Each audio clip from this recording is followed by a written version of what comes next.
যুক্তরাষ্ট্রে অভিবাসন বিরোধী অভিযান আরও জোরদার হওয়ার মধ্যেই এক সপ্তাহের ব্যবধানে আইসের গুলিতে 2 অভিবাসীর মৃত্যুর ঘটনা নতুন করে বিতর্কের জন্ম দিয়েছে। সর্বশেষ ঘটনাটি ঘটেছে 13 জুলাই যুক্তরাষ্ট্রের মেইন স্টেটের বিডফোর্ড শহরে। বহিষ্কারের চূড়ান্ত আদেশ কার্যকর করতে গিয়ে 26 বছর বয়সী এক কলম্বিয়ান অভিবাসীকে গুলি করে হত্যা করে immigration and customs enforcement ICE. Homeland security বিভাগের ভাষ্য, পালিয়ে যাওয়ার সময় ওই ব্যক্তি তার গাড়ি দিয়ে আইস কর্মকর্তাদের চাপা দেওয়ার চেষ্টা করেন। এরপরে এক আইস কর্মকর্তা গুলি চালান।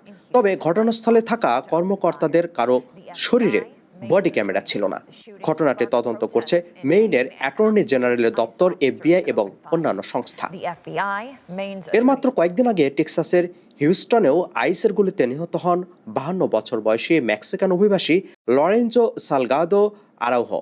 তিনি নির্মাণ শ্রমিকদের নিয়ে কর্মস্থলে যাচ্ছিলেন।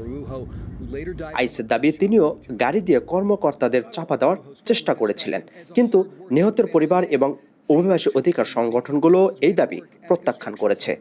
এই অভিযানেও আইসের কোনো বডি ক্যামেরা বা ফুটেজ নেই। সম্প্রতি 10,000-এর বেশি অভিবাসীকে আটক করেছে আইস। তাই বাংলাদেশি সহ সবাইকে সতর্ক থাকার পাশাপাশি প্রয়োজনীয় কাগজ সাথে রাখার পরামর্শ দেন এই আইন বিশেষজ্ঞ। আপনাদের যা যেমন ভিজিট ভিসা আছে, আপনি অনলাইনে গিয়ে I-94 পৃষ্ঠাটা বের করতে পারেন।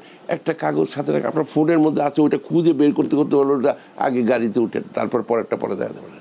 আপনার একটা ওয়ার্ক পারমিট আছে, এটা সাথে রাখতে অসুবিধাটা কোথায়? একদিকে আইসের অভিযান, অপরদিকে এক সপ্তাহে আইসের গুলিতে 2 অভিবাসী মৃত্যুর ঘটনা নতুন করে বিতর্ক শুরু হয়েছে যুক্তরাষ্ট্রে। আপেল মাহমুদ, ঠিকানা নিউজ, নিউ ইয়র্ক।